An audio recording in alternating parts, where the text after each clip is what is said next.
Christmas എക്സാമിന് ചോദിക്കാൻ സാധ്യതയുള്ള ഒരു മോഡൽ ക്വസ്റ്റ്യൻ ആണ് മിസ് കൊണ്ടുവന്നിട്ടുള്ളത്.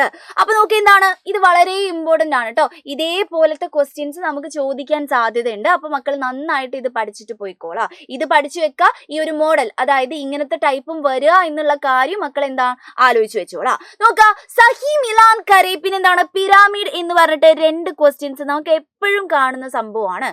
എന്താണ് ഇത് എന്ന് പലർക്കും എന്താണ് ഇപ്പോഴും കത്തിയിട്ടുണ്ടാവില്ല. നമുക്കത് കത്തിക്കാം. ശ്രദ്ധിച്ചേ, സഹി മിലാൻ കരെ എന്ന് വെച്ചാൽ വേറെ ഒന്നുമല്ല, മാച്ച് ദ ഫോളോയിങ് ആണ്. എന്താണ് മാച്ച് ദ ഫോളോയിങ്ങിനാണ് നമ്മൾ എന്ത് പറയുന്നത്, സഹി മിലാൻ കരെ എന്ന് പറയുന്നത്. അപ്പൊ മക്കള് അത് ആലോചിച്ച് വെച്ചോളാം. ഇതേ ക്വസ്റ്റ്യൻ ആയിരിക്കില്ല നമുക്ക് ചിലപ്പോൾ എന്താണ് ഇതേപോലത്തെ വേറെ ഒരുപാട് ക്വസ്റ്റ്യൻസും വരാൻ സാധ്യത ഉണ്ട്. അപ്പൊ സഹി മിലാൻ കരെ എന്ന് വെച്ചാൽ എന്താണ്, മാച്ച് ദ ഫോളോയിങ് ആണ് എന്നുള്ള കാര്യം ആലോചിക്കാം. ഇപ്പൊ നമുക്ക് തന്നിട്ടുള്ളത് ഏതത്തെ മാച്ച് ദ ഫോളോയിങ് ആണ്, ഏതത്തെ സഹി മിലാൻ കരയാണ്, നമ്മുടെ ദോഹയിൽ നിന്നും വരാൻ സാധ്യതയുള്ള ഒരു സഹി മിലാൻ കരയാണ്. ഏത് ദോഹ, നമ്മുടെ കബീർ ദാസിന്റെ അല്ലെ, ഗജൂറിന്റെ പേട് പോലെ ഈന്തപ്പന പോലെ വലുതായിട്ട് എന്താ കാര്യം, സാധാരണക്കാർക്ക് ഒരു ഗുണവും ഇല്ല, യാത്രക്കാർക്ക് ഒരു ഗുണവും ഇല്ലാതെ ഇരുന്നിട്ട് എന്തെങ്കിലും കാര്യം ഉണ്ടോ എന്ന് പറയുന്ന ഒരു 2 വരി ദോഹ ഉണ്ടായിരുന്നു കബീർ ദാസിന്റെ. ആ ദോഹയിൽ നിന്നും തന്നിട്ടുള്ള സഹി മിലാൻ കരയാണ് തന്നിട്ടുള്ളത്. നോക്കാം, ഒന്ന് ജസ്റ്റ് ഇതൊന്ന് ആലോചിച്ച് വെച്ച് നോക്കിയിട്ട് പോയിക്കോളാം കേട്ടോ. ഖജൂർ കാ പേടിന് പറ്റിയിട്ടുള്ള ആൾ ആരാണ്, മാച്ച് ദ ഫോളോയിങ് ആണ്. നോക്കിക്കേ, ഖജൂർ കാ പേട്, ഈന്തപ്പനയുടെ മരം അല്ലെ, ഈന്തപ്പനയുടെ മരത്തിന് പറ്റിയിട്ടുള്ള ഏതാണ്, ഏത് സെന്റൻസ് ഇവിടെ ഉള്ളത്, ഏതാണ്, ലംബ ഹോത്താ ഹെ. മിസ് പറഞ്ഞു ഈന്തപ്പനയുടെ മരം എന്തായിരിക്കും, വളരെ ഹൈറ്റ് കൂടുതലായിരിക്കും. ലംബ ഹോത്താ ഹെ എന്ന് വെച്ചാൽ ഹൈറ്റ് ഉള്ളതാണ്. Okay set. അപ്പൊ ഇതിന്റെ ആൻസർ ഇതാണ്. ഇനി അടുത്ത് നോക്കിക്കേ, പേടോ സേ ഹമേ, മരത്തിൽ നിന്നും നമുക്ക് എന്ത് കിട്ടുന്നു, ഇവിടുന്ന് എന്ത് കിട്ടാനാ സാധ്യത, ചായ മിൽത്തി ഹേ.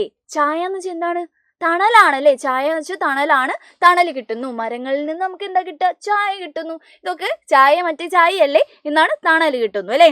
ഇനി ഗ്യാൻ കാ ലക്ഷ്യം, ഗ്യാൻ കാ ലക്ഷ്യം എന്ന് വെച്ചാൽ എന്താണ്, അറിവിന്റെ ലക്ഷ്യം എന്താണ്, ഇതിൽ ഏതായിരിക്കും അറിവിന്റെ ലക്ഷ്യത്തിന് പറ്റിയ സാധനം എന്തായിരിക്കും, നോക്കിക്കേ, ഏതാണ്, സബ്കി ബലായി ഹേ, എല്ലാവരുടെയും ബലായി ആണ്, നന്മയാണ് അല്ലെ.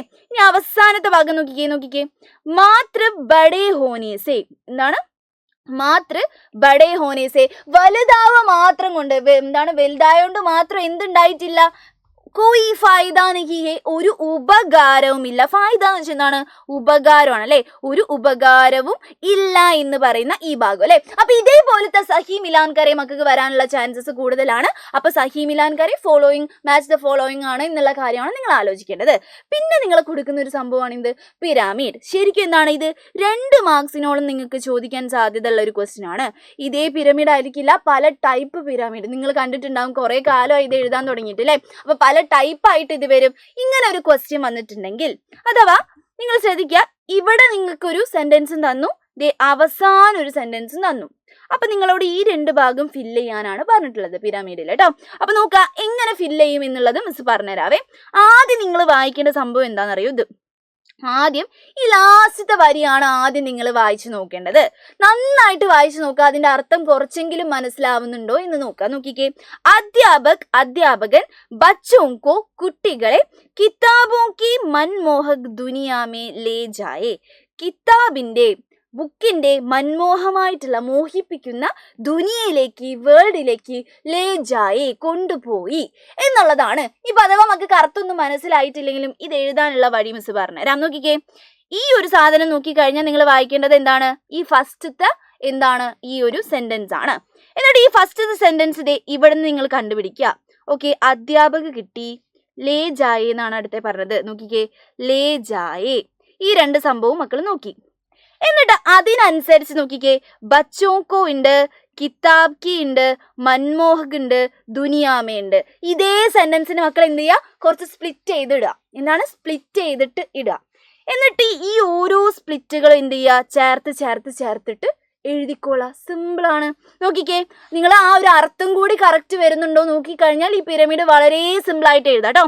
നോക്കിക്കേ, അധ്യാപക്, രണ്ടാമത്തെ എന്തായിരിക്കും, അധ്യാപക്, ബച്ചോങ്കോ എന്നുള്ള ഫസ്റ്റ് നമുക്ക് ചേർക്കാം, ബച്ചോങ്കോ ലേ ജായേ. ഓക്കെ, യെസ്, ആദ്യത്തെ 2ാമത്തെ സംഭവമായിട്ടുണ്ട്. ഇനി അടുത്തതാ നമ്മൾ സ്പ്ലിറ്റ് അടിച്ച സാധനം വളരെ അർത്ഥവത്തായിട്ട് വരുന്ന നോക്കിക്കേ.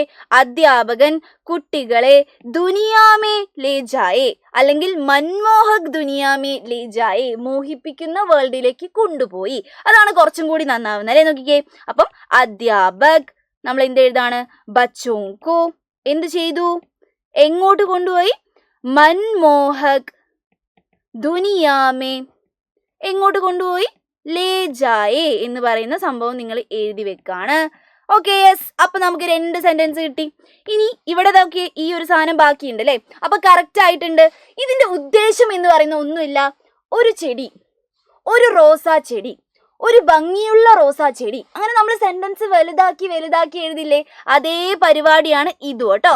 അപ്പം നിങ്ങൾക്ക് ഇങ്ങനെ ചോദിച്ചിട്ടുണ്ടെങ്കിൽ ഈ സെന്റൻസ് വെച്ചിട്ട് സ്പ്ലിറ്റ് അടിച്ചിട്ട് വേണം നിങ്ങൾ ഈ പിരമിഡ് ഫുള്ളാക്കാൻ വേണ്ടിയിട്ട്. ഇതേപോലത്തെ ഒരു പിരമിഡ് വരാൻ വേണ്ടിയിട്ട് ചാൻസ് ഉണ്ട്. അപ്പോൾ മക്കൾ എന്ത് ചെയ്യണം? നന്നായിട്ട് ഇതെങ്ങനെ എഴുതുന്നേ എന്നുള്ള കാര്യം നോക്കി നിൽക്കണം. വെറുതെ എഴുതി വെക്കരുത്. നന്നായിട്ട് വായിച്ച് നോക്കിയിട്ട് മാത്രമേ നമ്മുടെ പിരമിഡ് ആൻസർ ചെയ്യാവൂ കേട്ടോ. അപ്പം നാളത്തെ എക്സാം നല്ല അടിപൊളിയായിട്ട് എല്ലാവരും എഴുതിക്കോളാം കേട്ടോ. All the best. Bye bye.